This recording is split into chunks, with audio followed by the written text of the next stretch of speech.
Anthony Becht, who former first-round pick, played with the Tampa Bay Bucks, does some pre- and post-game stuff with them. What's the story that you just saw? 24/7 Sports says that Tampa Bay Buccaneers wide receiver Chris Godwin on his number 12 jersey. I'm very passionate about the number. I've been wearing it since I was in high school, so Wow. It seems like there might be a little controversy with the number 12 with the GOAT. TB12 is not going to be wearing TB12 in TB?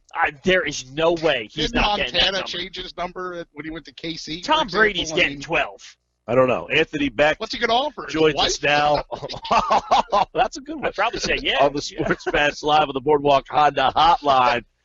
What's up, Ed? How you doing, man? No, what's going on, Mike? How's things? I saw that you are so bored that you were counting baseball cards last night. Is that true? Well, we're not counting. I got about 150,000 cards here in Tampa that someone kind of passed on to me about 8 or 9 years ago, and I never went through them. So we're literally box by box. We're pulling out all kinds of gems, and hey, this might be my only source of income right now since I'm kind of locked up in the house. So I'm trying to get some gems out of them. Anthony Becht, baseball card collector. A lot of commons. Hopefully not a lot of commons in that box. There are quite a bit. Obviously this is a world right now where commons are not socially accepted by many, but I think there's value. I mean, these are professional baseball players. They all did something, and they all mean something to me. So, all right, I want to get your take first off on the acquisition. I think I saw you tweet that you thought this was as impactful as when Reggie White signed from Philly to Green Bay. How is it being? You live in what, St. Pete? I'm living in the North Tampa area, so in and around Tampa on the north side.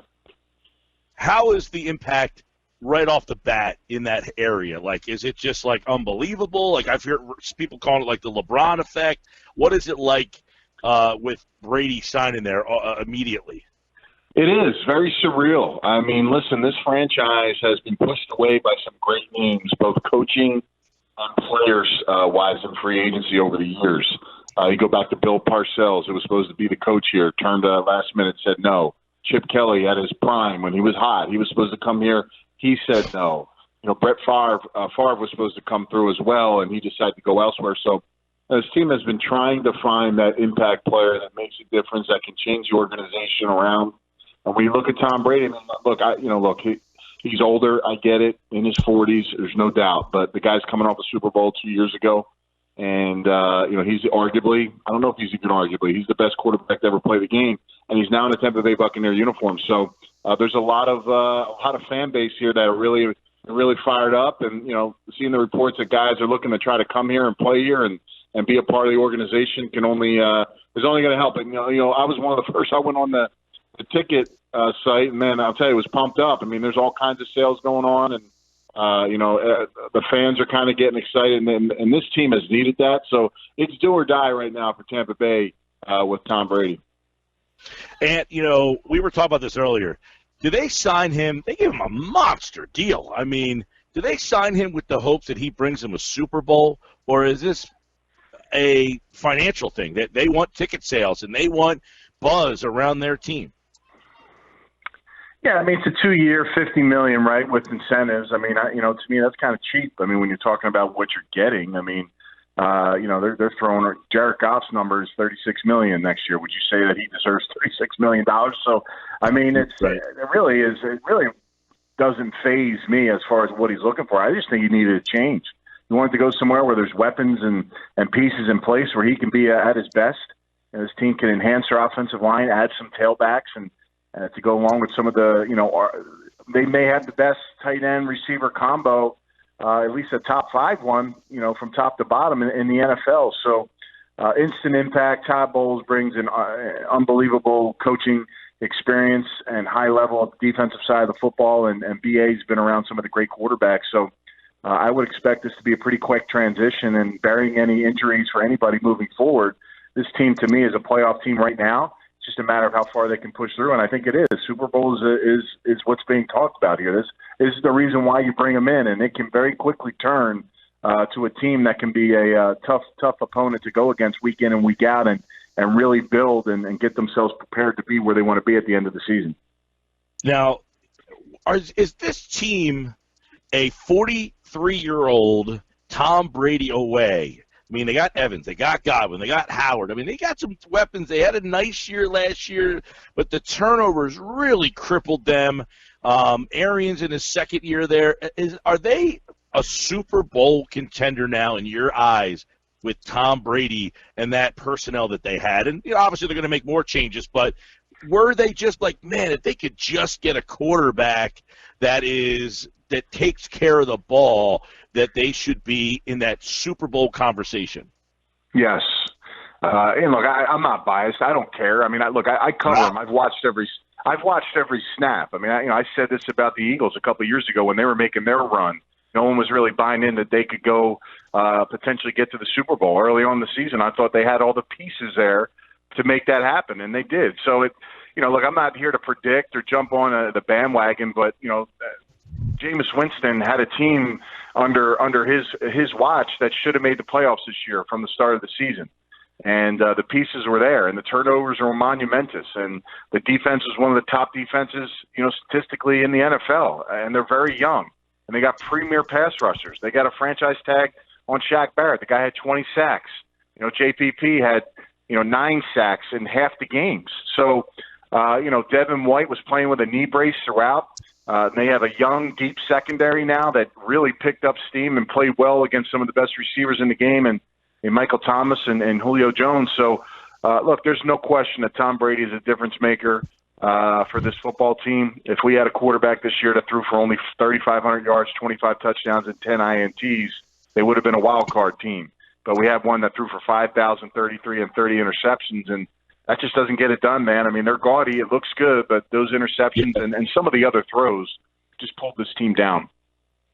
So what is Winston's future in your mind? I mean, you covered him. You've watched every play. Arians thought they could fix him. 30 interceptions. Winston at the end of the season says, I threw for 5,000. He's looking at the positives, but obviously Arians was looking at the negatives. What do you see for his NFL future? You got to go to the worst quarterback positional team right now that you can possibly go to, and that obviously takes a lot of control out of how much you can make. He's a backup quarterback right now. He's going to have to go somewhere where he applies pressure through the off season and training camp and during the year, and that guy actually doesn't shake out, and he can step in and take advantage of his opportunity.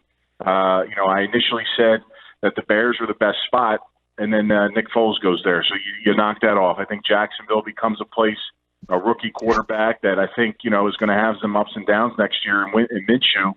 That's a place you look at. I think Pittsburgh with Roethlisberger. I mean, look, he just started throwing. God only knows when he takes a hit. He looks like he's overweight a little bit. I don't know where he's going to be come season start. That would be a spot that I would think about signing as well. And then, you look at the Chargers. I mean, again, they feel good from what I'm hearing with Tyrod Taylor, but I don't necessarily think that he may be the answer for them, especially, the fact that they were trying to court Tom Brady and get themselves in a position to win. So that's what I see right now. I don't know. A lot of people say Washington Redskins, again, a young quarterback. But when you have high draft picks that you're trying to, make sense out of your organization, rarely do those guys get pulled. So that's kind of how I look at the setup in the order right now. But I can tell you this, he won't be starting week 1 come this football season. All right, last one for Anthony Becht, former first-round pick, played with the Jets, Buccaneers, covers the Bucs, does the Jets pregame stuff now. I'm not ragging on Jameis. No one's been a bigger supporter of Jameis since his 5-year tenure than me down here because, he's had ups and downs. He's had multiple coordinators. But, this is just the reality of the game. He's the first one in the room, in the building, the last one to go. The work ethic is franchise-like. And he's made some plays, quite honestly, that you would say that not a lot of quarterbacks can do, but it's being able to kind of carry all that stuff that he does, the extra stuff, and bring it to the game. It's just not there on a consistent level, and that's kind of the reality of the situation. Well, I want to get your take because I know ESPN, you do a lot of college football as well. And, the Eagles looking at wide receiver. This is a wide receiver. You've been doing college football for a while. You seen a class like this at wide receiver? Yeah, it's really tremendous. Depending on what you're looking for from a standpoint of that position, it's very deep. C.D. Lamb and Jerry Jeudy are obviously guys that kind of set the bar. But, you can go a little bit down. Chenault out of Colorado is a fantastic player. I think there's a sleeper out there that's starting to rise up the boards, but Denzel Mims out of Baylor can stretch the field. He's long. He catches in traffic. He's a burner on the outside. That's somebody to look at. Another guy, T. Higgins. I mean, these are guys everybody kind of knows about as far as, what they've been able to deliver at the college level. But you're right. It's very deep. It's going to go into the second round. Third round even, you're going to get yourself a pretty good quality player at that position. So you feel good about, your options are there. And, there's going to be, even KJ Hamler, a guy that's kind of like a Percy Harvin type of player out of Penn State. What are you looking for at that position?